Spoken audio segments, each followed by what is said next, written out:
There we go. You are live. Good evening, everyone, and welcome to this third late and live eBay chitter chatter that we're doing late at night. A bit too late for me. Nick's done it again. Classic. The Echo King. Jesus, sorry. Such an amateur, Nick. So we've got Nick and we've got Derek as usual. Hi guys, how are you? Yeah, good. Thank you. You all right? Yeah, not too bad. And we have the master of pieces himself, Ian. How you doing, Ian? Yeah, good. Not too bad at all. It's been a nice day today. Because I work a full-time job on the back of eBay, today I've actually had the day off and done nothing. So it's been lovely. What do you do for a full-time job? I'm a civil engineer. Oh, right. So with that, so I work 4 days a week on that job and then 3 days a week eBay. Oh, right. I always take my hat off to people who can do that. Because and a lot of them seem to do better than me trying to do it full time. So like to squeeze it in, it probably focuses your mind on that because you've got limited time to get all your sourcing and stuff done. Exactly. Yeah. I mean, yeah. If you're not quite regimented with it, and you miss one of your sourcing windows, then you've got to wait a long time or a few days till you can get out and find some more stuff. So, yeah, you've got to be pretty strict. Fantastic. Well, we've got Ian on because we're going to chat about sort of toys and games and board games and all that kind of thing. We might touch on kind of cards and, going and doing grading and stuff. I used to collect cards when I was at school. Used to go in with a wad of Panini football 82s or whatever, and you just get used to that, going through the pack really quick. I remember I went through, with my boys when they were collecting the match attacks, and they were amazed that I could just go through a pack, and I'd go, well, yeah, it's got need. I've been there with Magic the Gathering. Oh, well, hey, first kitchen. There we go. Yep. Point to me. Well, while you're looking at your amazing cell net, I'll just come to say some hellos. I bet it's not. No, it's not. So we've got Secret Carper. Should be a good evening. Well, let's hope so. We've got Blue Harvest Toys, and this is Mark, who is really into his Star Wars. I do like watching Mark. Vintage Star Wars, which is kind of like one of my loves. He's always on about it. I've got Yorkshire Mix in the chat. Good to see you, Yorkshire. Phil Higginson. Rich by name, not by nature. Well, one day it might be by nature. Who knows? Antoinette. Good to see you, Antoinette. And Tamman Bell. Daisy. Good to see you, Daisy. Hello to you. Got someone called the Master of Pieces. Oh, yeah. Ali Evans is in.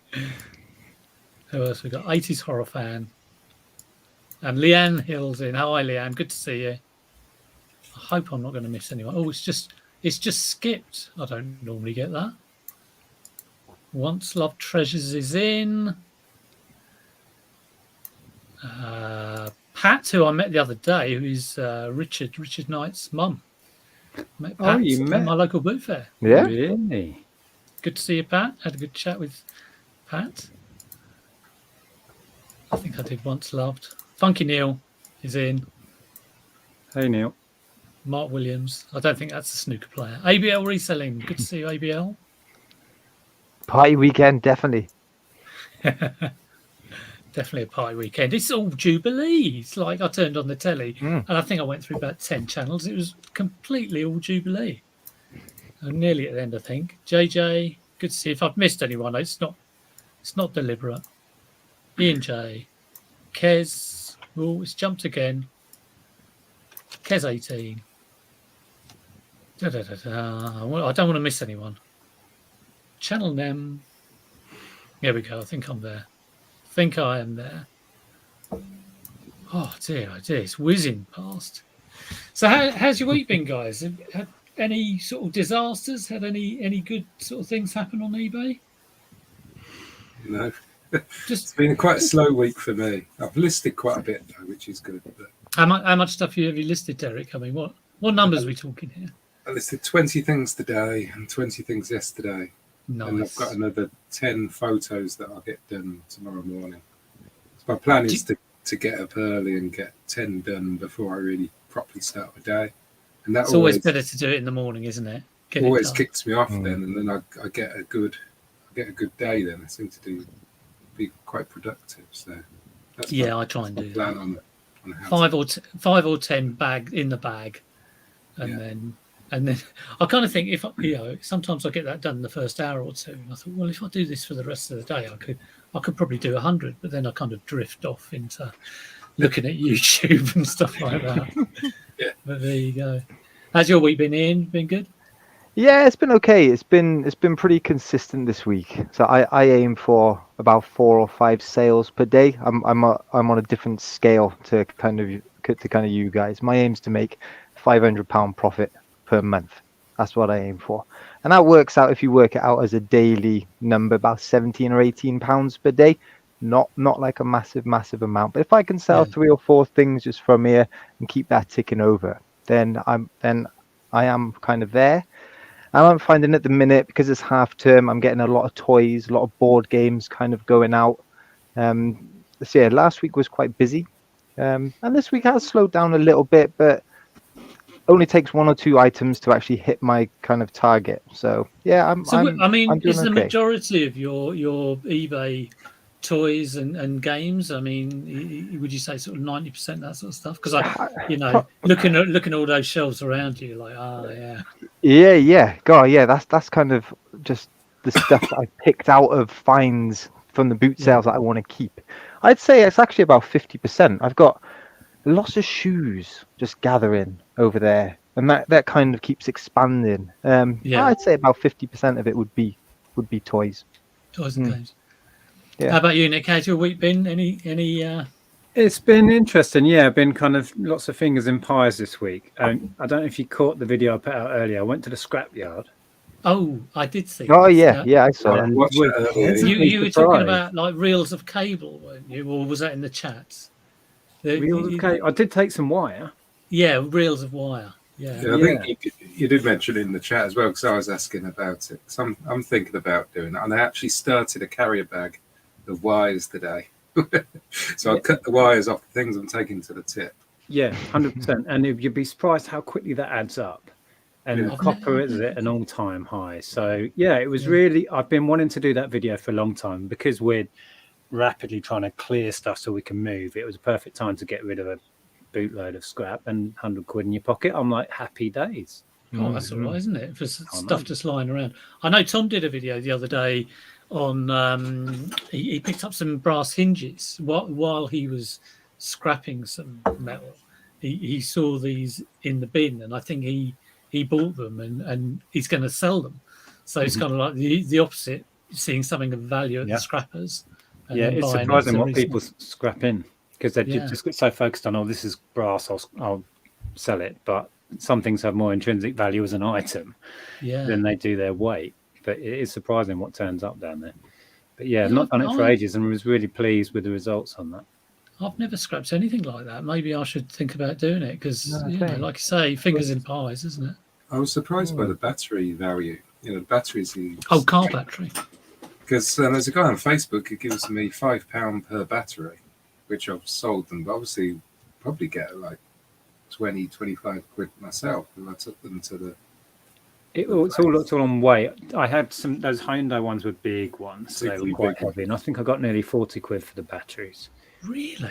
Something like that. But I had five of them, 2 small ones, 3 big ones. Right. I had no idea. When I've had a sort of a dead battery before and I've had to get a new one, I've just taken it up my local tip and put it like in a certain place. I didn't know you could get money for they just sell them.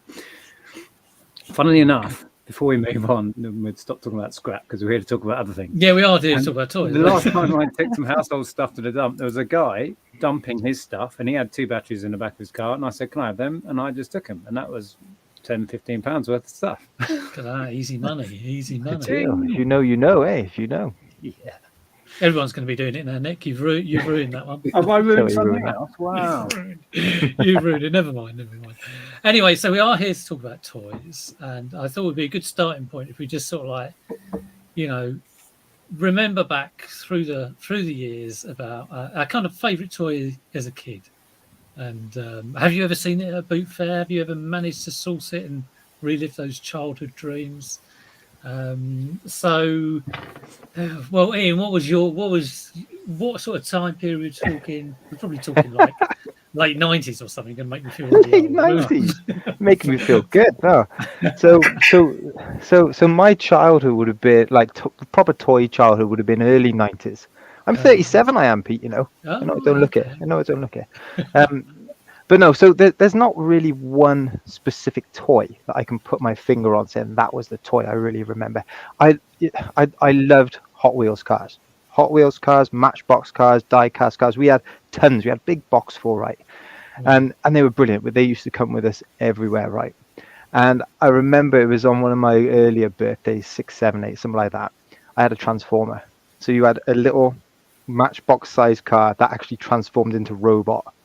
That must have been like magic when It is just immense, right? And actually, I had a lovely moment Wednesday with my son at the charity shop. My youngest son's 3 years old, and I took him to the charity shop and they had this little wicker basket with some Hot Wheels in, 20p each, and in there, right, was a little Bumblebee Transformer. Yeah. And he goes, See, look, "Daddy." that doesn't look that impressive. Like I know. if you compare it to Matchbox cars, that you kind of, if a kid got that, you just think, oh, it's just a yellow car. Yeah, no, totally. But like, because Daddy is Bumblebee, and it just sums it up perfectly, right? The Transformer has done its job there, hasn't it? The shopkeeper, the lady in there sorting out the cars, she thought that was just a normal car, stuck it in with all the other cars. But it's not. It's a Transformer. It's just a little moment to share with like my son. You got to transform it now. You got to transform. May I? Well, hang on a minute. Yeah, no, I will. I will. Hang on. Have you got a timer on? Well, hang on a minute. There he is. He's done it already. Look at that. Ages ago, I had a little collection of like G1 Transformer stuff, and I struggled to transform them and transform them back. The early ones are so complex to do. Oh yeah.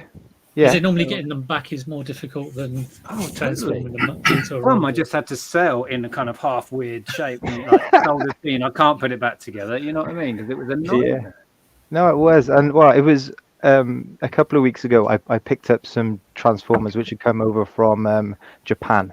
They're called Transformers Masterpieces, and they're Transformers designed for adults, and they are complicated. You could spend a good hour and a half trying to change it from one mode to the other. And you love every second of it, right? Class. God.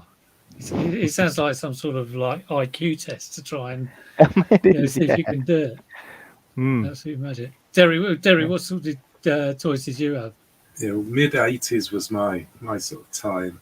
So again, I was into the Transformers. I had quite a few of the planes that I think it was called Decepticons, was it? The bad guys were called.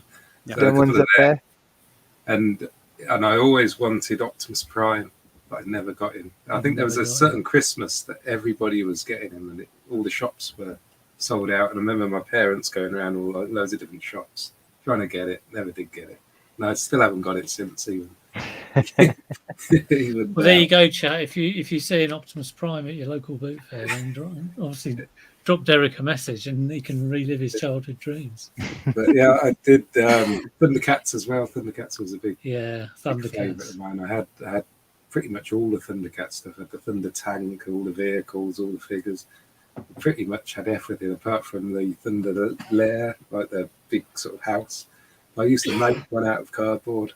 Yeah. Play with the toys in that. So, yeah. Do you remember when you got rid of it and kind of like? Yes, well, that's another thing. There was a car boot sale, the first ever car boot sale we went to. All the good stuff went there. We had Technic Lego sets that I was into a bit later on, all boxed and stuff like that. Had you given your permission for it to be? Yeah, I was there. I got rid of. There was. I mean, at the time, I got quite a lot of money. I got 30 whole pounds for my entire collection. I was probably like 13, 14, something like that when this boot sale happened. So I was happy with your 30 probably the small amount I got for it. But being a kid, it was quite a lot of money, to make. Yeah. But yeah, all the good stuff from the childhoods went. Same with my brother. All the stuff went at that particular boot sale, and I still remember the boot sale. It was freezing cold. My dad was moaning because he didn't want to be there. And we just got rid of everything that was from the childhood that And probably at that worth loads. time, whoever bought it was just buying it for someone to play with it. It wouldn't Yeah. have been collected or anything at that time. Mm. Mad. God, it is mad when you think of like what you've got rid of. There you go.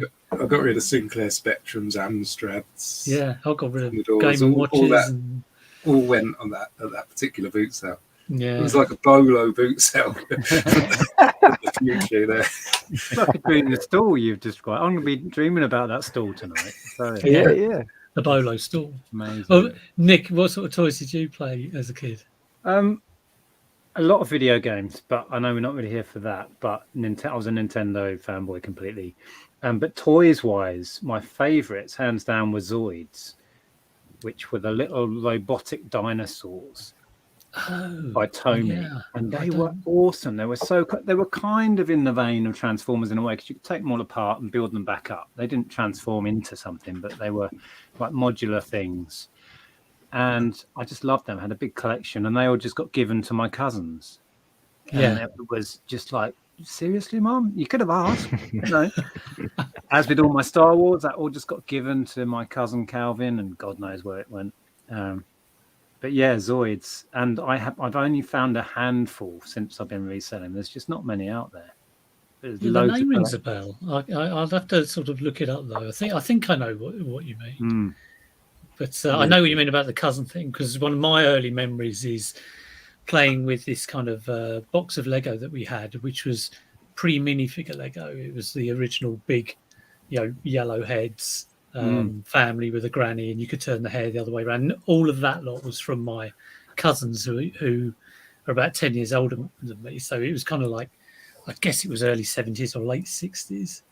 But the toys I grew up with, I think, kind of fall into sort of there's kind of pre-Star Wars. It's like AD and BC, but with Star Wars, because pre-Star Wars, I think it was like Bionic Man. That was a big Bionic Man thing, like big doll action figures.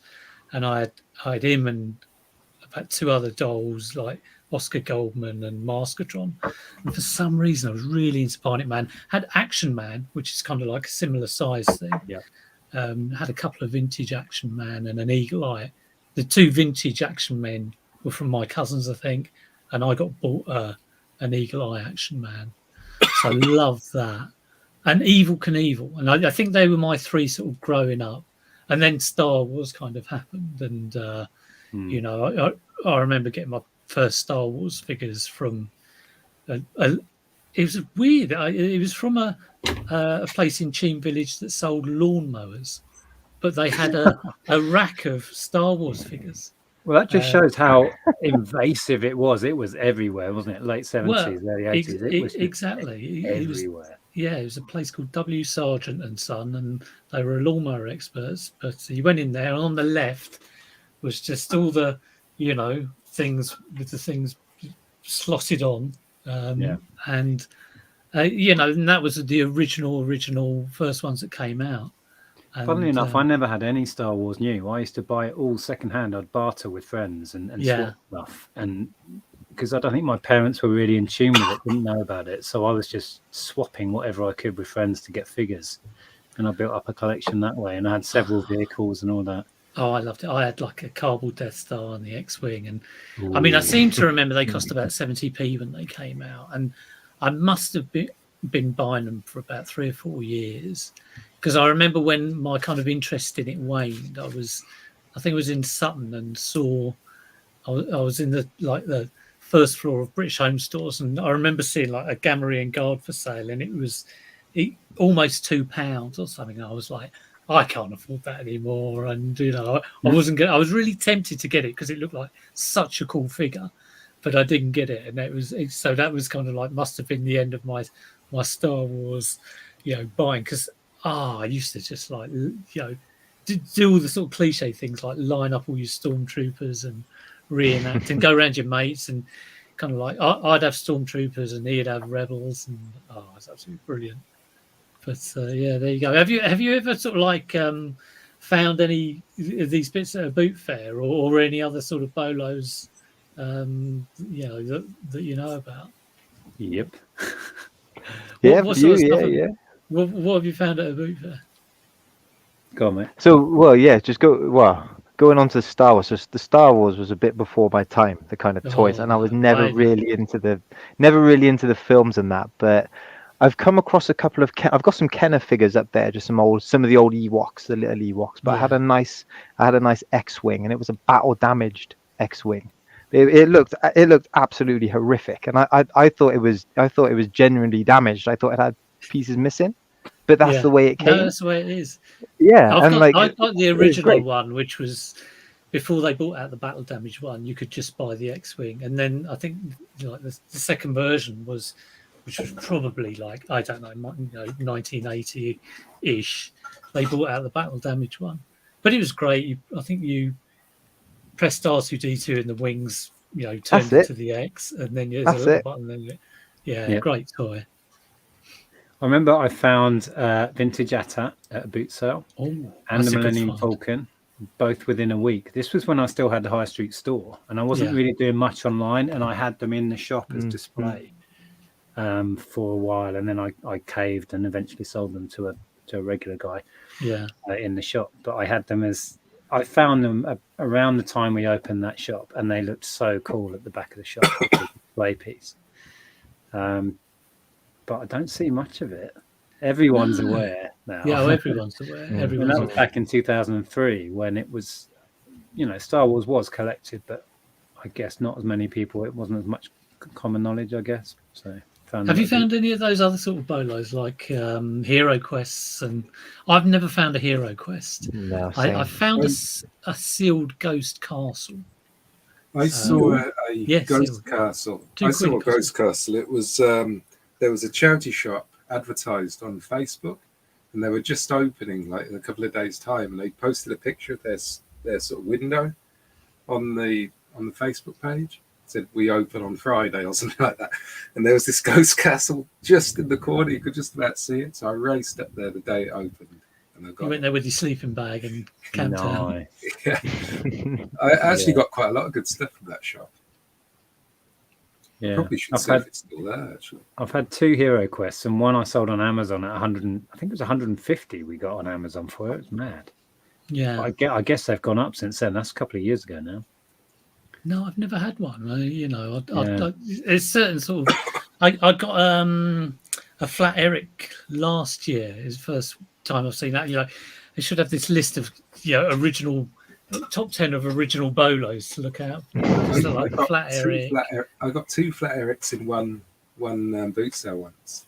And that was quite an achievement. Nice. That's good going. That is. Yeah, I saw it at the yeah. boot fair last week, and it made me think like, are toys and games still worth it? So I'll be interested in what you think about this. But I saw the friend seen it, and the stall actually had 2 of them, and I didn't even 3 years ago I would have been I'm going to get that. I'm going to stick it on Amazon or whatever. But I left it. I thought, oh no, I'm not. I don't really want it. So I mean, do you think just for your sort of board games? That was one of the first things that your original videos, Nick, along with the baby clothing thing you were doing. But one of the original videos that I kind of took from you was, oh right, you're selling board games online, and like, do you still do it? And yeah, of course, but it all moves on. It all evolves. Prices go down, prices go up, and I couldn't even tell you where Friends Thing it's at, but it won't go out of my way to pick it up. Put it that way. You do have to be careful with, it's not just any board game, is it? Certain monopolies like the kids versions are, you go to, if you bought that second hand and went to sell it online, you less than a £5 probably. So very careful what you spend on them, because you really need to buy them for a couple of pounds. 2 or under is my kind of rule. Because they might have things missing, and generally, unless it's a really good one, it's going to be like £10 to £15. You've got to be really careful. And some of them are basically not worth listing at all. No, definitely. The thing which gets me with like board games, right, is why do people pay more money just to have the older box? A good example, I think of like Connect 4. You know, if you look at the old Connect 4, the old original one, it's exactly the same game as you will buy in the shops now. And you could pay a fraction of the price just to get the exact same game right now. But It's people want that nostalgia. people want that old tatty box with like the little boy with like the bowl bald cut head. with like his little smile. People Yeah, will pay tons just for that. You know, Second pitching. it's mad. Well, Yeah, well, they definitely I do. can answer that accurately. It's totally nostalgia. You want that box that you had. You want the picture of the geeky kid on the box exactly as you had it. You know, Exactly. and I bought vintage games for like interesting presents for sisters or brother-in-laws or whatever, and you know the one they had. Mm. So that's the point, isn't it? It's kind of it's having that exact box and that exact. Some of them are very Mhm. slightly different as well. Like Monopoly, it's not actual pounds now, is it? It's like Monopoly pounds. You know, so I think they've got like an M with a slash. Yes. And a Yeah, lot of the that's- modern mm. versions are not as well made, and I'm not just saying that from a No. nostalgic point of view. They're just not. Back you then, get they like were built proper- to last. Yeah, proper metal counters, and the boards are probably slightly thicker, and it's things like that. I guess. I'll tell I you like what, though, I like a proper Monopoly, an old Monopoly. if yeah, I- an old Monopoly. Yeah, the one you can Wooden remember houses. arguing over and arguing about the rules. Yeah, But- 100%. I saw some real 70s stuff. Like I got a 70s Etch a Sketch this week, and another game, and just taking the lid off and ready to check it. The smell just took me back. I mean, it is all of that, you know, sensation of the look, feel, the smell, the touch of the items. It takes you all back to like childhood memories, which is what it's all about, and why people pay the money for it. Definitely. Yeah. And And hey, if, look, you're this into, if you're into selling vintage toys and games, as we all dabble in it, and to some extent or another, that's what you're selling. You're selling nostalgia. You're selling memories, and people buy into that in a big way. They really do. Here we go. Richard is saying it is nostalgia. Yeah, it definitely is. Yeah, he wants a new I've box. been ignoring the chat. Let's see if I can just get some good ones. They did a 25th anniversary flat, Eric. Ah, right. I was being tight. They did a 40 years anniversary Action Man. I've just been looking up quite a lot of Action Man, and it's so difficult when they bring out new toys like the originals, because you have to make it clear that if you're selling an original vintage one, but they do reissue them a lot of the time, and I think it can affect the value. I think they did that for Ghost Castle. I'm sure that got reissued, and the price of Ghost Castle went down. There's a modern version of it, yeah. Yeah. If anyone has Dark Tower, do let PJ know. It's like Mousetrap, that game. The modern one of that is completely different, isn't it, to the original? Yeah, with the weird toilet thing. Yeah, I've never really properly looked at it. Yeah, it's crap. Really is. You can get like a middle one that I assume it's like early 2000s, which is like the original. Yep. But it's got some extra things. Got like cardboard cheese or something you've got to collect. But you didn't get that on the really. But now the completely modern one is unrecognisable. So have you given up? Geordie was asking, has anyone else given up buying from charity shops? I actually did give up buying from charity shops, but it was about 2 years ago. I know a lot of people still go around their charity shops. If I'm down there, I might pop in, but I can't remember the last time I sourced anything from mine. In fact, Peter Ray did a video. He was on my patch. Can you believe the cheek of it? He was on my patch. No, Pete came down just over a week ago, and he was checking out the charity shops in Wallington. And when I saw the video that he did, I thought, oh, I don't think you're going to get much from there. I was actually watching it to see if I could see any of the stuff I donated, but I didn't see any of that. But he did end up getting a burger, I think. Which, I don't go out my way to, but I still managed to pick up stuff. I shared recently that I got that collection of Terry Pratchett audio. You did, and it's sold sold within a few days for £100. Yeah, but I happened to be there at the right time. But the stuff is still out there. Everyone likes to moan about charity shops, but we've touched on this before. Well, exactly. I mean, it's not going to. popping in. It's Worth. worth popping in as long as it's not a huge time sink. It has changed, but things do, So, as long as it's not going to waste a lot of your Oh my time, God. then Once love treasures. Talking about charity shops quickly. I managed to pick up a box and almost complete vintage Lego Space Monorail. Oh my goodness! From a And charity for £3. £3. I'd have probably spent 100 on it and still been happy. that is amazing. So it can happen, definitely. Wow. Mhm. That's fine of the week, hands down. Definitely. Yeah, definitely. And hey, look, talking about charity shops a bit then. So I there's still plenty of items out there that you can make 8, 9, 10 quid off, I think. Perhaps the larger profit makers you might not be able to find. Charity shops are more savvy, aren't they? A lot of Yeah. people know what their stuff's worth now. Well, So they the look big ticket stuff up. items that come in, they're not going to sell that cheap. But some of the little bits that they don't bother looking at, there's still plenty of those £10 profit items out there. Yeah, definitely. Yeah. So, I mean, if you were going to buy, what would the toy you would want to find at a boot fair? What would be the one toy you want to find in? If you were going to your local boot fair or charity shop, what would be your hope? Would it be a transformer? Yeah, well, actually, yeah, I actually did find a few of these. I got an old Scorponok just in the corner. I paid a tenner for. That's a nice little find for me, right? And I think we're going to talk about cards later on. Yeah. The ultimate find for me, right, would be a binder full of, I don't know, old football cards or a binder full of Pokemon cards. Something that someone has obviously not understood what they are. And you go in there, right place, right time, and you can come away with that. That would be my perfect find, I think. Well, I got a folder of. I was at a Cub Scout jumble sale just over a week ago, and I got a folder of Yu-Gi-Oh cards. And I was like, it's only like £1. I thought, right, let's start researching these. And I was using the TCG app, trying to scan them in. Yeah. Mm-hmm. But they weren't in mint condition. They'd been used. They were like worn around the edges. And I think I don't know how many cards were in there. It must have been a couple of hundred. But I soon came to the conclusion that I don't think there's anything of huge value here. So I think I'm just going to stick this on eBay at 40 quid on bids and see where it goes.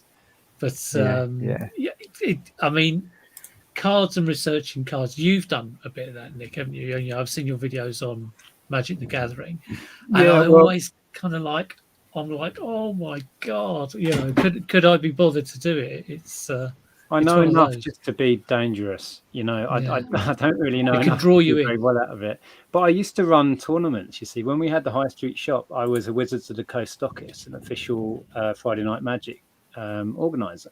So I played the game and I organised tournaments. And back then, and we're talking 10, 15 years ago, I was heavily into it. I'm so out of touch now. It all moves on rapidly. I've got enough knowledge to know what I'm talking about, but I can tell you values on cards or anything now. I'd have to research them all and spend the time because it all moves on. And I used to sell thousands of Pokemon cards a week, but I have no idea where that's at now or anything about it. It all moves on. But I love that world. I really do. I don't do much at all of it now. But it's an incredibly fascinating world. I'm looking forward to hearing what you've got to say about your knowledge on it, Ian, as well. Yeah, no, sure. And guys, thing is, like, if you find your grail item out there, would you ever actually sell it? That's the thing. I've like with kind of a lot of the stuff that we've talked about, I'm very much on the verge of, I'm buying this. It's so cool. I don't want to sell it. That's what all this is. It's kind of becoming a bit of a hoarding thing. So I think you've got to be very careful with that as well. You have to be careful. I mean, I kind of take the view. I mean, if I got like a vintage Star Wars toy, I would probably keep it. But then if I got another one exactly the same, I would take a view of which one's in the better condition. And I don't start keeping two of them. But there's a lot of Star Wars sort of figures and toys to collect. So I've got loads as it is. So, I think I would look at it that way. Just improve the what I've got rather than start keeping everything that I get. But no, you're right. I had to have a self-talk with myself about keeping toys and video games, so I just don't now, because where do you stop when you start keeping them? Exactly. But also, you've got a really nice collection behind you, and that value is just sat there. Even if you ever wanted to sell it, chances are it's gone up anyway, so you haven't. You know what I mean? So it's nice to. And It's when an I do get investment. vintage video games, and sometimes I just keep them for 6 months and just to have them, and then I'll sell them on. I don't think it's it's as long as you're not sort of keeping everything, And I started sort of semi thinking about doing a collection of or start collecting Game and Watches, and I thought that would be really cool because they're only going to go up in value, but they're small, and that was really what sold it to me. Yeah, I could deal with just having. I think I've only got like 4 at the moment, but just those 4 boxed. That was sort of kicked off because I found one at a boot fair last year. Well, that's what started me on eBay, was my collecting Game and Watches. Yeah. And I originally went on eBay because somebody told me about it in '98, I think it was. Said, "Oh, we should check on eBay." And I'm like, "What the hell's eBay?" And I went on there looking to buy them, and then quickly realised, "Oh my god, I should be selling these things." Yeah. Yeah.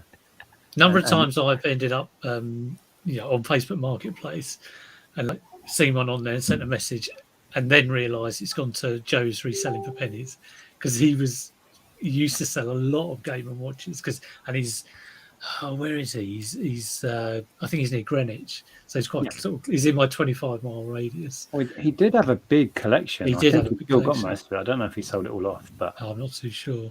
But I remember he showed me a picture once of a shoebox full of Pokemon cards. Absolutely full of them. Like 100 Pokemon games, and he was like, "I'll just keep hold of them. They're only going up." At what point do you sell? Yeah. Have you ever had any problem, like talking about Pokemon cards or Magic the Gathering, any sort of fakes, or could you tell a fake? Because I've seen some shocking ones at boot fairs, but I'm sure, you can be easily fooled by. I bought a pair of trainers last year; they were fakes. But have you ever been done by like fake toys or anything like that? It's the same with anything, though, isn't it? If something has a value, whether that be buying it brand new has a value, or whether it's just a good brand and the second-hand market has got good value, you'll get fakes across everything: clothes, toys, cards, and everyone. I bet everyone out there, everyone in the chat somewhere has bought a fake, and they might not even have known it. But I guarantee everyone has, and I think it takes that experience of actually buying them to learn what to look for. That's what I found. I've bought plenty of fake cards. I bought fake shoes, but now I know those telltale signs. I know what to look for, and sometimes it's so difficult, right? Boot sale environment. You're there making snap decisions. You haven't got time to check everything. You take that risk, don't you? Yeah, definitely. I think you've got to be, the more you're spending and the bigger it seems like an absolutely fantastic deal, the more you should check and just take your time and don't sort of overstretch yourself on anything. And even the person you're buying off may not even know. You don't assume that that they would be aware of that. So just do a few sort of if you're at all concerned. Blue Harvest here is saying, "I've just bought a vinyl Cape Jawa." Now that's a thing that could be easily faked. It could, but I'm sure Mark will know whether it's a cut down Obi-Wan Kenobi cape or an original vinyl cape. Back when I was doing a lot with trading cards, the fakes were pretty obvious to spot. But I think it's moved on now, and it's like anything. If it's a really, really good fake, you're going to have to look really, really hard, right? Yeah. But some are obviously just badly printed, and it sticks out a mile. The corners aren't the right curvature, that sort of thing. It's obvious. But so back in the day when I was doing a lot with Pokemon and Magic, it was obvious then. But then again, right? If you're there to actually play the game, if you're playing a Pokemon game or the Magic Gathering game, and you literally just want those cards to play the game, then why not go and just print them off so then you can use them to play the game with? Yeah. If you come to sell them on, then complete different story. But cards are expensive, and there's no guarantee if you buy those booster packs you open, you're going to get the cards which you want to get.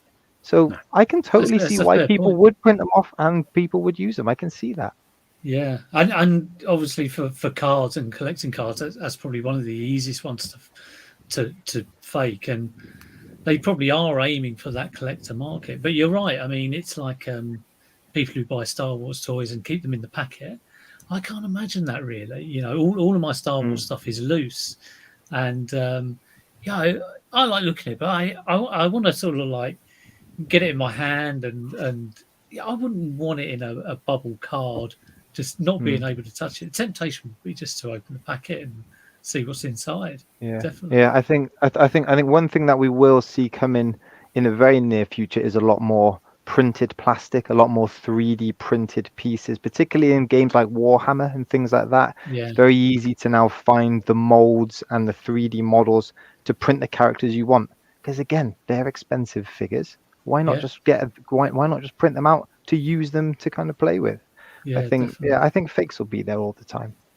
Have you ever had any fakes, Derek? Sort of like stuff you bought, or Well, probably yes, but yeah. I mean, I don't really pick up stuff that I think gets faked heavily. I occasionally pick up trainers and stuff. yeah, I try to be wary when I pick up the trainers and avoid. I basically go on the basis that if the trainers I see are still there and they're good ones, they're probably fakes. yeah? If enough people have passed them by, Yeah, there's loads of people just shoot round and buy trainers straight off. So if they're still there when I get to them, they're likely going to be fakes, being turned down by someone, yeah. or they're too much money or something. Is that but another I sale, probably have- Nick? Number 3 since we've been live. At least you should be on my channel every day. This is- Oh, funny we're talking about Warhammer stuff. I just sold some. I'm going through a big lot of paints and stuff, and I just sold that sealed primer for 8-9 quid, was it? Oh, is that like a spray? Yeah, primer spray. But I've got a big box full of original Citadel paints, which I'm going to do an auction. I'm hoping to get, I don't know, somewhere between 50 and 100 for it. God, I remember buying that Nice. stuff. I had Citadel paints. I remember painting those lead figures before you could get Citadel paints.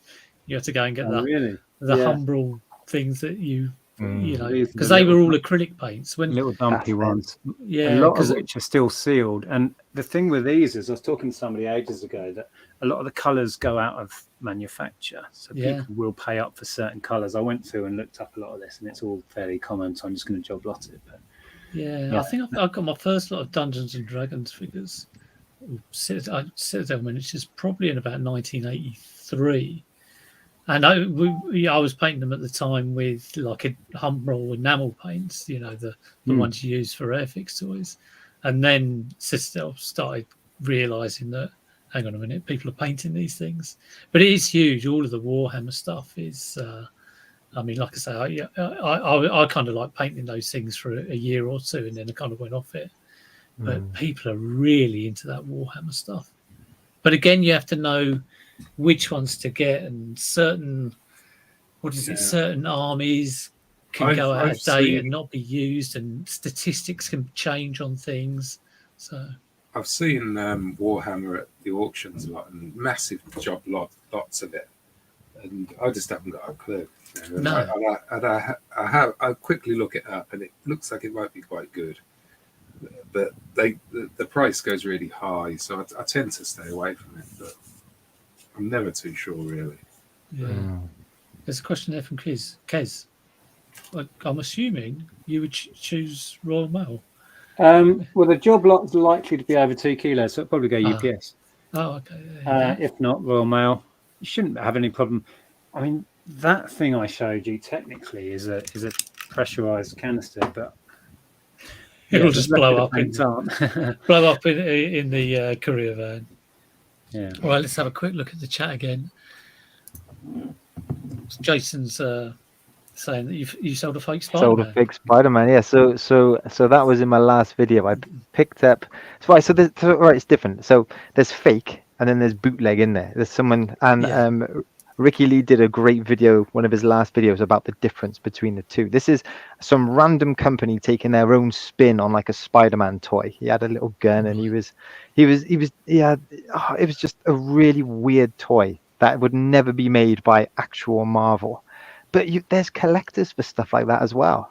You know, ages ago I bought this little Halloween, what's the name, Mike Myers with the mask on. A little toy like this. I managed to sell it for 50 quid. It wasn't an officially branded toy, but it looked like the guy. So you've got a collector out there who hasn't got it in his collection, and we all know collectors pay top dollar if it's something they really want for their collection. Well, exactly, yeah. So is the distinction then? A fake is something trying to be something it's not.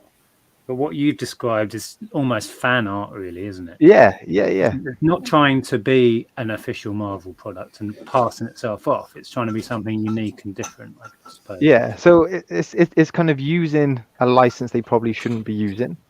And they've adapted a little Spider-Man mold just because that's what they fancy doing. You know, it's not a fake official toy, you know. I suppose, especially once these things start to get a few years old as well, I suppose, you know, you obviously can't buy them anymore, and people want those, I suppose, quite rare sort of versions of that toy, I guess. Well, here's a good question. It just sends a shiver down my spine. Well, I would say, first of all, be glad it's only minifigures and there's not a big crate of assorted Lego. But tips for sorting out a good tip would be, if you go through it all, pull out any obvious Star Wars and Harry Potter and look them up, because you could be sitting on a 20-30 quid figure quite easily with Star Wars and Harry Potter. There's a percentage that are worth serious money. If not, do them in themed bundles. I've done that many times. So a Harry Potter, 10 random Harry Potter figures will serve you better than selling them individually for 2 or 3 quid. The rest of it, if they're just Lego City ones, just do them in like bundles of 10 or more, and they'll fly out. That's a good tip. Marvel stuff as well. The superheroes figures, look them up. You'll be surprised. Yeah, but any Lego figures has an intrinsic value, and you can lock them up, and they'll sell. I really have a love and hate relationship with Lego, because it is great. You know, if you can. If you source a lot of it and you sort it out, and when it sells, but when it's there waiting to be sorted, well, I had does take your time. Lego Friends bundle that I picked up a week and a half ago. I split it into 2 bundles and a load of figures, and it all went pretty much straight away. Doesn't it? It flies. So it wasn't much work. I tried to build it up and gave up halfway. Yeah, I mean, it is one of those things where it's not like, oh, I wonder if this will sell. It will sell, and you know, as soon as you hit a good, the right price for it, it'll go. It is not. Yeah, you can treat Lego as a commodity. It has a value. Yeah. If you're doing it at an auction, it can vary, but it will reach a price. You know, it's not, you're going to struggle to undersell Lego. Yeah, whatever you do. So it's pretty simple in that way. You know, you're not got to sit around and wait for a Lego buyer. Yeah, they're everywhere. Yeah. So Ian, I was going to ask you about your oh, we got a little man there. Your collecting of. I can't remember how long ago it was. Maybe 6 months to a year ago. You were doing all these Instagram posts about. You've got loads of David Beckham football cards and stickers. Yeah. Loads of this and loads of Lucy Bronze. And I did sit there thinking, what on earth is he doing? Surely they're not going to be worth any money. And blow me down with a feather. You know, they are. And you got some of them graded as well. Now, grading is something I've never done. The impression I get is it takes ages. You have to send your card off. Sometimes you send it off to the States. You might go to send it here. You pay a lot of money to do it. But then I think it was over lockdown. A lot of people getting into Pokemon and buying and selling Pokemon cards, getting them graded. A lot of people do it. So I mean, do you tell us about that? Because I mean, that's something I know absolutely nothing about. Yeah. So way back in the day, I was mad on football stickers. football cards, all that type of stuff.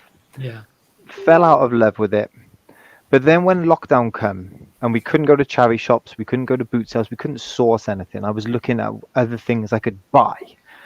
And at that time, just like you said there, the sports card and sports sticker market was starting to take off. And a lot of these markets are driven by the Americans. So they are mad on their sports cards. And they trade sports cards for silly money. You know, you're seeing Michael Jordan rookie baseball cards going for hundreds of thousands of pounds. And, I saw Mike Tyson cards going for like hundreds of pounds. The question well, of yeah, sport, no, it was. like, what's going on here? Yeah, it was. So what I did was I kind of learned a bit more about that whole world. Yeah. And through lockdown, the Americans started to get more into soccer cards, and more recently Formula One cards. And what they like to chase, right, is the very first appearance of a sports star or famous celebrity that has been printed. And So we this find is like where the Verstappen out of the top trumps comes from. Exactly right. So you find actually, so talking about soccer, because that's what most of my stuff is, right? Yeah. The American products started to release in about 2014, something like that. So if you want to get a Cristiano Ronaldo first print or something, you've got to actually look abroad. The Americans have got to look abroad to the UK, or for his very first card over in Portugal.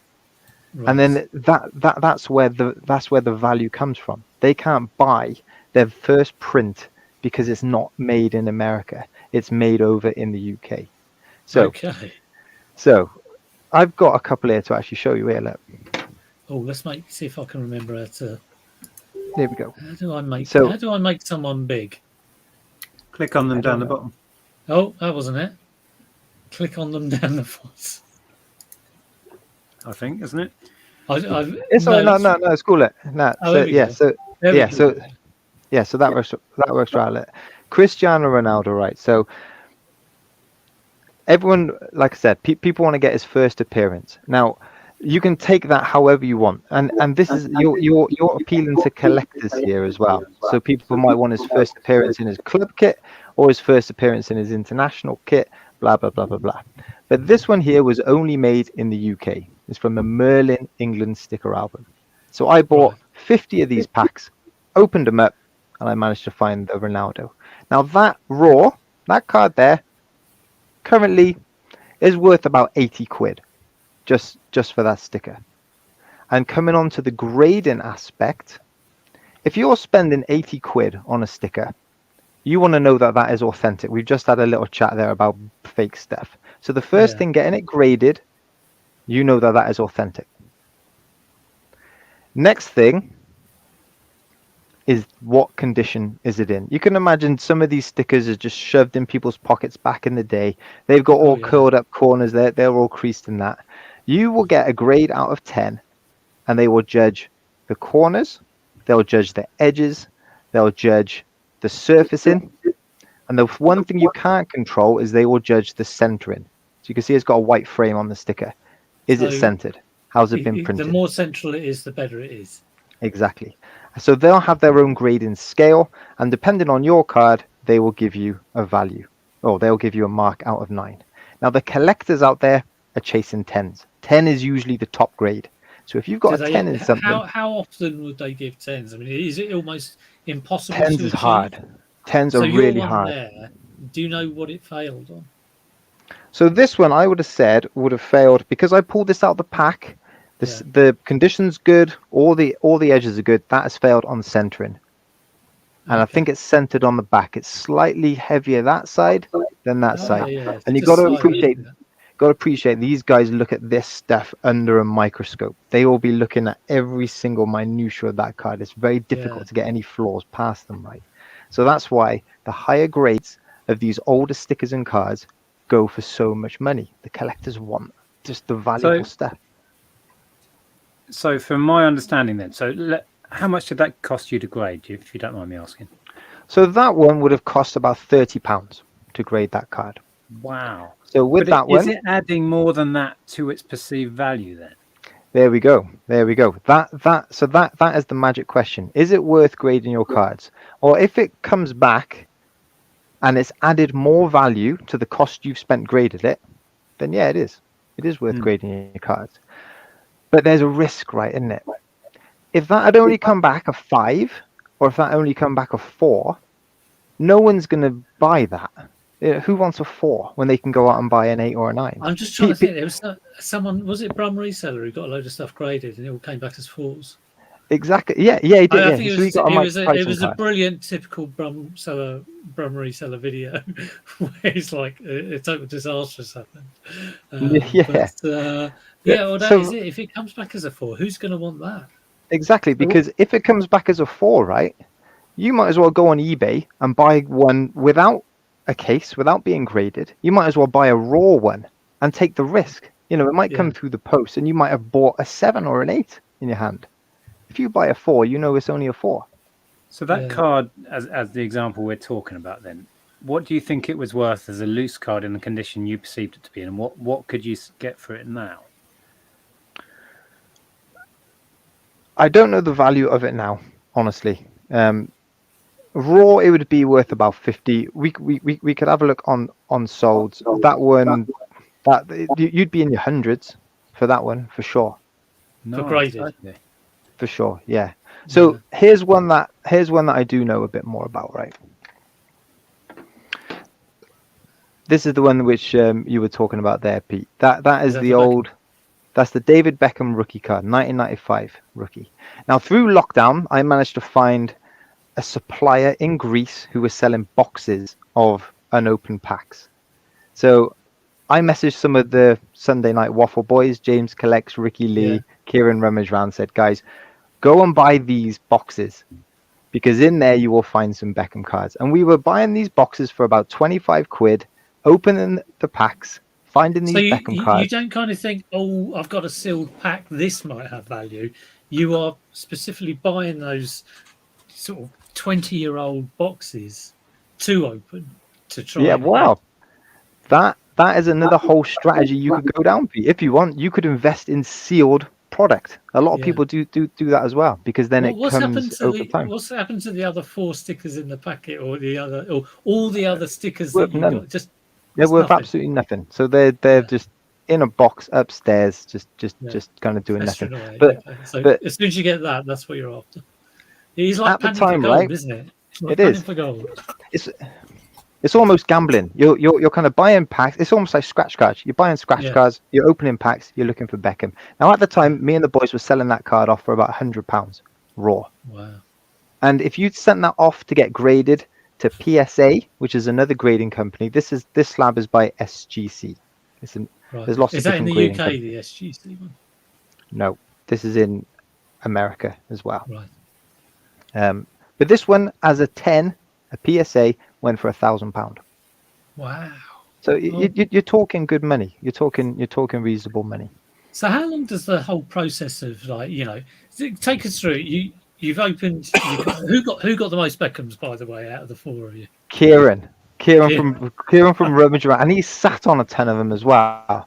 But the price has dropped on them. You can buy that card raw for about 30 quid now. Yeah. So you should have sold them. You should have sold them at the time.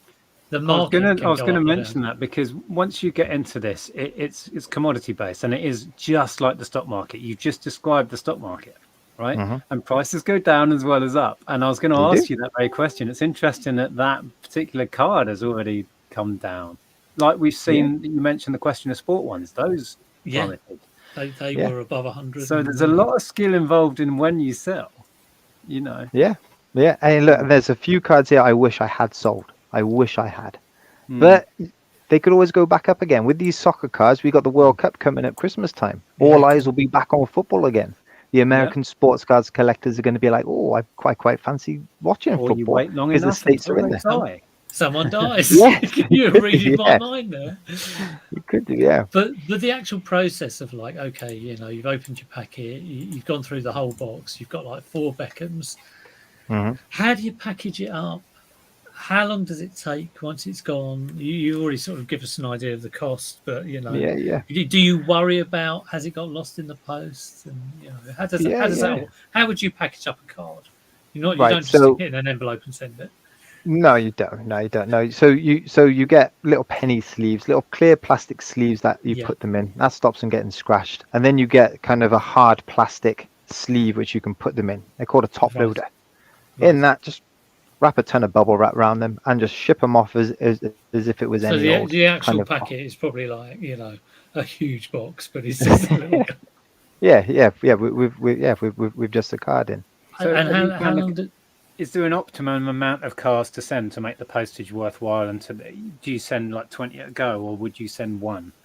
Yeah, so there's so first of all, right, you've got to choose the grading company you want to go with.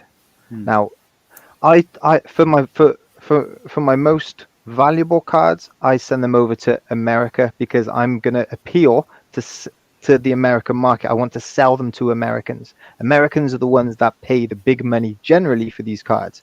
So if I've got them in a recognized American company's slab rather than a UK company's slab, they're more likely to buy the American slab. That's why I do it. And there's three main companies: PSA, BGS, and SGC. They're all kind of acronyms there. And each one has got different prices, but they've all got different turnaround times as well. So the most expensive at the minute, I think, is PSA. But the resale value, if you get a PSA graded card, that is the highest value card. SGC is a middle of the road card. It would cost you 30 quid, but it doesn't add as much value as a PSA card. An SGC 9 is worth less than a PSA 9. And that's all about brand recognition. People like the PSA brand. But if it cost me 50 quid to get a PSA card or 30 quid to get that graded, you've got to do a bit of due diligence and you've got to think, okay, what is the price difference, the sell-on price difference? And that'll tell you which kind of company to go to. And I suppose once you've started with one grading company, you probably tend to stick to the one, You build that trust up. Yeah, you do. But to get that card graded, it took 2 months from door to door. Well, that seems like a long Send it time off to and it me, comes back. especially if it's something that's worth, if it is something, if you get something that's worth thousands, it would seem like, oh my God, it's your heart will be in your mouth almost every day. Is it going to be okay? Yeah, so this was the economy submission. It's the cheapest way to do it. Yeah. If you wanted your card back within a week, you could pay to have it back within a week. You can pay hundreds to get it back really, really quick. Yeah. Jason was asking, does the cost of import tax not kill any profit? I guess that depends on what the value of the profit is. I don't know anything about import tax. So. Yeah, so I've sent 3 boxes of 10 cards off, and I got charged an import tax to get them shipped back into the UK, and that's something you've got to factor in. If you're selling, if you're trying to grade high value cards and you're adding lots of value onto your cards, import tax comes off the profit, but as long as you think you can make more profit, then it's worth doing. So you looking at these as a kind of a bit of a longish term investment then? I mean, it's not something that you're going to be sourcing a load of boxes, rip them open, get the Beckham cards. I'm going to sell them in a month's time. You are talking maybe years before, and looking at that market and see where it goes. So I've got a strategy for each one of my graded cards. Really, I treat them all as individual assets. So, for example, this Cristiano Ronaldo card, what I'm going to do is I'm going to look at how the market is doing on the run up to this World Cup, because this is going to be Cristiano Ronaldo's last World Cup in Christmas time. He's going to be a high profile player in there. Might be a good time to sell that card on the run up to the World Cup. Yeah. Beckham, though, for example, he's doing more off the field. He's got more of a celebrity status about him. That one's going to be a bit more of a slow burner, I think. Interesting. Yeah.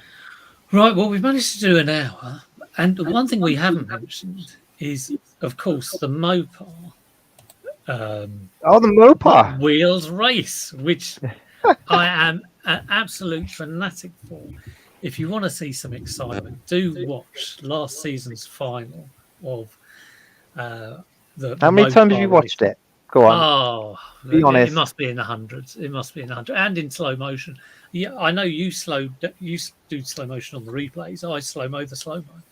And if you haven't checked it out, but basically what Ian does is asks a selection of resellers, or opens it up to anyone really, anyone who's interested, to send in a Hot Wheels car, and we race against each other. And last year's final was an epic. It was four Wasn't it? races. It was a good one. And after four, it was a tie, so the four had to be rerun.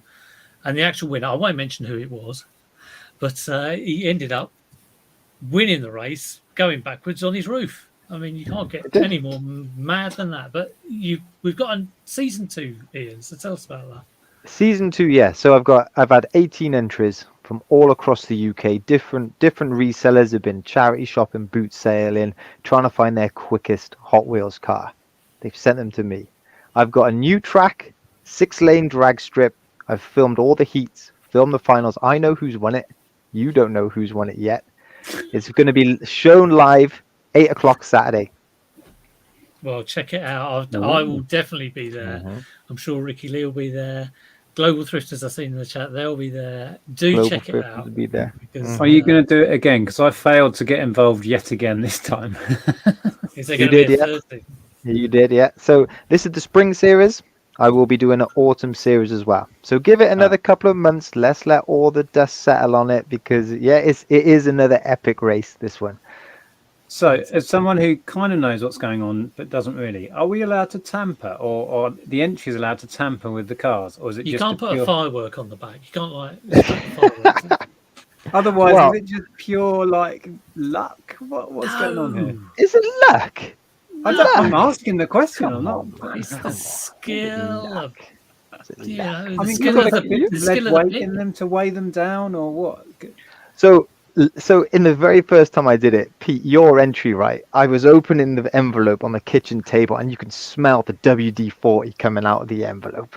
You would spray them wheels so they were spinning. Well, I also got the local bishop to bless it and sprinkle holy water on it. Well, why not? Yeah. No, Nick, it is totally up to you. Whatever car you enter, whatever you think is going to be quickest. You're going to go for a really heavy one and try and get the weight to carry it through. You're going to go for a light one so it starts quick off the line. Up to you. Only you will know. If you're Ricky Lee, send one. The length of Ricky Lee's car was almost as long as the track. Oh God! It's like a drag racer. But yeah, no, we're 8 very o'clock excited. Saturday. 8 o'clock Saturday. Do check it out. Hang on, right? Richard, ban Nick. I'm not even in it yet. Jeez, I've been banned already. I was only asking questions. Is that generally for everything? Just ban you for everything. There we go. Okay, guys. Well, thanks ever so much for coming in. That's been a great chat about all the toys and games, and the reminiscing about what we owned as a kid, and great knowledge on the cards. Ian, I mean, that's something I wouldn't mind doing, but it does seem like when you try and think about getting into something new, it does seem like, oh, should I? But it's always good to try these things, isn't it? Well, it's to be honest, we could have dedicated the whole hour to just talking about the cards, because there's so much detail and nuance about all the different cards and how to do it. Like I said, it's been so long since I've been into it. I was fascinated by that. Yeah, there are. It's something you can totally lose yourself in, and you can make lots of money of it. You can also lose lots of money in it. It's always worth doing your due diligence on anything like this. Well, it's the same with anything reselling, isn't it? But yeah, I mean, if say anyone's got any questions about cards or grading, pop me an Instagram message and I'll get back to you. Fantastic. And there's no reason why we can't sort of delve deeper, sort of, in future chats that we have. So I'd love to. Maybe one to bear in mind. Oh, just quickly, it was Richard. Thanks for the purchase. Yeah, he bought some aftershave off me last week. Cheers. There we go. Okay, guys. Keep that, but it's gone now. What you got planned for the week, Nick? Have you got more work on the app, or? Yeah, that's coming together rapidly now, which is fantastic. We're going to a carnival tomorrow for Hitchin's doing a carnival for the Jubilee things. So we're Oh, gonna right, yeah. pop down, see what's going on, maybe have a beer. I think we're avoiding street parties ourselves. There's so many around. What are you up to, Derek? You up to anything much this week? I'll be going to the boot sales at the weekend, and yeah, just listing And booting. trying to get the death pile down a bit because I've got so much stuff. So much. Is it growing? Has it grown in the last 3 months? Yeah, I'm buying way more than what I'm listing. So yeah, it's just piling up. I There must could be have 20 or 30 video recorders to sort Oh through. my god! There's There's going to be a tat avalanche, isn't there? There's already been a few tat avalanches. I had one the other day. What was I was moving some stuff, and it was up on a level, and it's where I keep a load of my board games. And I think I was moving a ladder, and the ladder hit the board games, and they just all went and fell down. I was like, "Oh, great! Here we go." It is a common occurrence in my house. I still haven't cleared it up. That was about 3 days ago, but there you go. What are you up to, Ian? Got any plans for the long weekend? Not too much, to be honest. No. So the kids are off for half term at the minute. I mean, the sun was shining today, right? So it was just classic British garden weather, wasn't it? We had the paddling pool out, just pottering around, just enjoying the weather. Brilliant. Nothing crazy, nothing wild. Just taking it easy. That's the way. Yeah. Why not? I think that's important to do now and then, isn't it? Yeah, definitely. Okay, guys. Well, thanks for popping in, and thanks to chat for chatting away. Have managed to not totally ignore you. I've got a few questions in, so thanks ever so much for taking the time to come in, and we will see you next week. See you later. Take care. See you guys. Oh, and there are links to everyone's channel before I forget. I always forget things like that. Do check everyone out and subscribe to all their channels. We're back on mine next time. We are. We're back on next for the next one. So yeah, we will see you then. Take it easy. Bye-bye. See you later. Bye.